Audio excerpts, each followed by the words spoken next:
Hello and welcome to the next instalment in the Black Dog Ride, which began in North Ballarat Football Ground and headed up through Creswick, Daylesford, and now we're on the way to a town or village, I'm not sure what the right word, town's probably best, called Ballan, Ballan, which was the next stop on the ride. Well, actually it was the first stop. There was no stop in Creswick, there's no stop in Daylesford, but it turns out that Ballan was a sort of regrouping spot, and we stopped it. We don't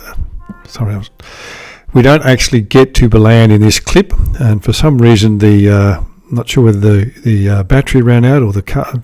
Pretty sure the card wasn't full, but the camera just turned itself off and stopped recording before we reached Ballan. But because the audio is recorded after the ride, I can tell you what happened. We got to Ballan, and there was some sort of markets and festival going on in the town, so we rode a little bit further out of the town, not far, a couple of 100 metres or so out of town, where there's a swimming centre, and we parked there, and everybody sort of sat around for 10 or 15 minutes and took a comfort break, used the toilet, smoked a cigarette if that's what they needed to do. Some people went off to get more fuel and coffee and so on, and then everyone mounted up again and went on the next stage of the ride, which was to Bannockburn, which is just outside of Geelong, where we had lunch. So we don't get to Ballan, you won't get to see Ballan in this particularly in this clip, and this is the last clip in the series. As I said, the camera just stopped working and I wasn't paying a lot of attention to it. I just assumed it was continuing to work, so I didn't go back and check and so on. I hope you've enjoyed what's happened, what you've seen so far, and that the comments that I've made about various things, either to do directly with what's on the ride or other things, have been interesting and at least stimulated you into some thinking about some of your own behaviours on the road. You can see here that the pack is, I'm still a way back from the pack, but it's still within sight of me. I haven't lost contact with them, but I'm comfortable in the position I am at the back there. I'm sure there's the tail rider somewhere behind me, but as I think I probably mentioned in an earlier clip, I haven't ridden in a big ride like this before, except once that I did the Black Dog Ride in Tasmania, and it soon sort of separated into small pockets, and I was pretty well riding by myself then, but you can still see the pack is in sight, and my son is on the Kawasaki Voyager in front of me, is still inside of me, but I'm comfortable with my position towards the back of the pack. And as long as I can see where they're going, I can sort of keep up with them. I'm very comfortable with the Spider on this sort of road. It's very stable. I feel much safer on the three-wheeler than I don't want to suggest that I felt unsafe on the two-wheeler, but once I'm now on the three-wheeler riding it, I feel very safe. It's always stable, and because the Spiders have all these acronyms, an alphabet of acronyms of safety features, and what's generally referred to by some riders as the nanny. That is, it's a bit like your grandmother stops you doing stupid things. It is a very safe machine to ride, but I suppose in truth, like any other motorcycle or car or whatever, it's only as good as the person operating it. I guess this country here could be called sort of woodland. You can see plenty of trees, mostly eucalypts, I think, on either side of the road here. I think we're still generally heading we must be going in a southerly direction now, because we're going back towards Geelong, which would be south of Ballarat.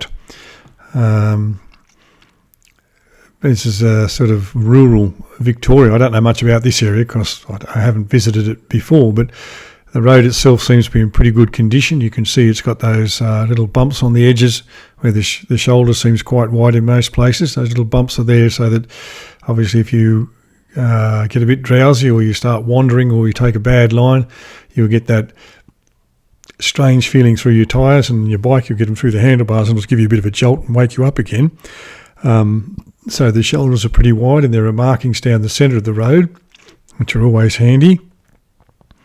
And in some places there are those white posts on either side of the road as well, the one with the red reflector in the direction you're going and the white reflector in the opposite direction. I'm often come along roads and see those things bent over by people who've got nothing better to do with their time, sort of damaged. And sometimes I guess that's a result of wildlife hitting them perhaps, or even cars hitting them in an accident, and maybe that's fair enough, but sometimes they just seem to be bent over by people who've got nothing better to do with their time and set off on a rural road and bend over the guideposts on the side of the road. And you might think, well, so what's the big deal? Well, the big deal is at night time especially. They're very handy for showing you where the edges of the road are. Of course, these roads are not lit, and it can be quite dark at night in some of these rural areas, especially with the shadow of the trees over the road. So if there's no moonlight, it can be quite dark. So those little white posts on the edges of the road there are there to show you where the edge of the road is. The other thing that's noticeable along this road is that there are safety barriers at places where they need to be. Now, I know there's a lot of argument about those things. Along the main highway coming down into Victoria, the Hume Highway, or the Hume Motorway or Freeway, whatever it's called, when you get into Victoria, there are those wire rope barriers, or cheese cutters as some people refer to them, that separate both lanes of the road. And there are signs up all over the roads saying safety barriers save lives. And of course I know that there is some contention about those wire ropes, or cheese cutters as I said they're called. They can be quite dangerous to motorcyclists if you come off. There's also some contention about these Armco barriers, but I guess the people who design the road or build the road feel, well, there's a greater risk of you running off the road into a gully that's down below there if we don't put a barrier up of some sort than if we do. So if we just leave it open and leave it to your good judgment to take the right line as you go around the corner and to approach the curve with the right speed and all those sort of things, you won't ever run off the road and end up in the gully that's down below this barrier. And of course we know that's not what happens. So it is necessary to have some sort of barrier. Now exactly what barrier is the best one, I don't know. I'm not qualified to make a judgment like that. But I'm very grateful when I go along roads like this and see these safety barriers to think, well, they're there, and providing I ride safely and ride to the speed limit, the conditions and so on, I'm hopefully never going to encounter one.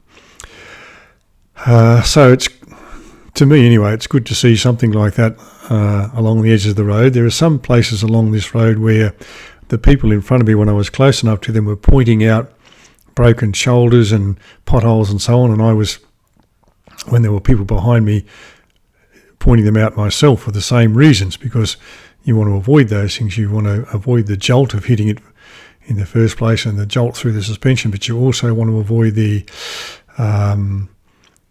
potential of unsettling your bike. But so for the most part, it seems that these roads are pretty well maintained and pretty well looked after. 2022 seemed to be the year of constant rain down the east coast of Australia, from tip of Queensland probably to the tip of Tasmania, but certainly on the mainland. And as a result, lots and lots of roads have been badly damaged. And there are potholes and patches that have come off and shoulders that are now broken and so on. And there are two issues to do with the maintenance of these roads, or repairing that damage. Number one is that the extent of the damage is so great that the local councils, who mostly are either responsible directly for or are financed by the state authority to repair the roads on their behalf, just don't have the staff to keep up with the work.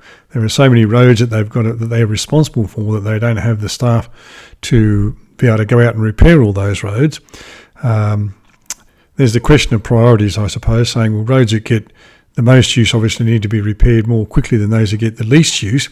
But the other issue is, if it's a road that's primarily the responsibility of a local council, then the local council is saying, well, we don't have the money in our budget. We didn't anticipate this level of damage from this constant amount of wet weather this year, and we don't have the money in our budget. And the state government's saying, well, we've got other priorities and we'll provide you with some money, but it won't be enough, and so on. So whilst I'm not excusing anybody and saying, well, it's just life and we just have to put up with it, I'm trying to provide some explanation to people who are thinking, well, why aren't these roads fixed? It's all very well to put a sign up saying rough surface or something like that, but wouldn't it be better if the road was fixed in the first place? And yes, of course it would be, but there, as I say, there are the issues of just how much work needs to be done.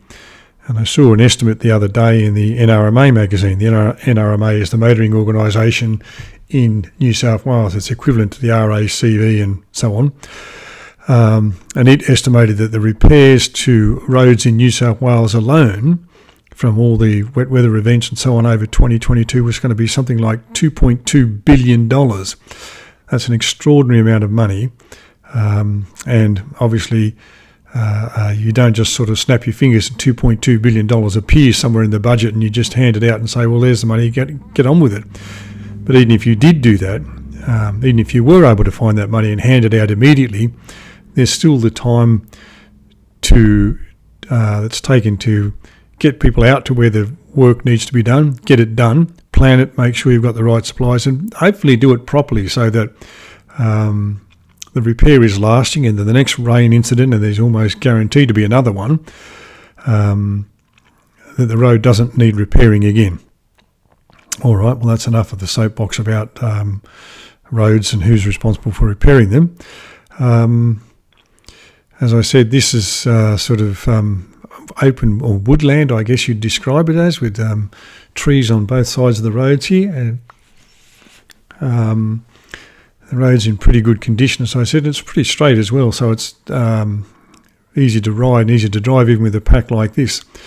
There are some small communities that we've passed through that you would have seen in the footage so far. I can't tell you the names of them, but it's more of a road that connects two larger places like Daylesford and Bannockburn and Geelong and so on, rather than, I'm not sure what the right word is, but rather than a road where there are lots of settlements. But I imagine in years to come that this area will see a lot more development as the so-called urban sprawl that flows out of Melbourne in various directions to where people want to have to live because that's where they can afford to live.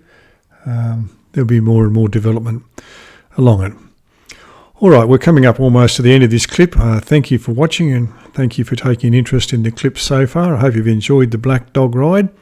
I'd encourage you, if you see it advertised again next year, to register and go on the ride.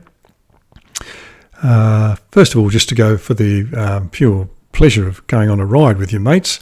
Get a few of your own friends to go, but you might even meet some new people or join a new club or something like that. But secondly, it's also in a very good cause, and I think it's a very worthwhile cause. So I hope you've enjoyed this, and I'll be talking to you again on the next video. Enjoy your ride.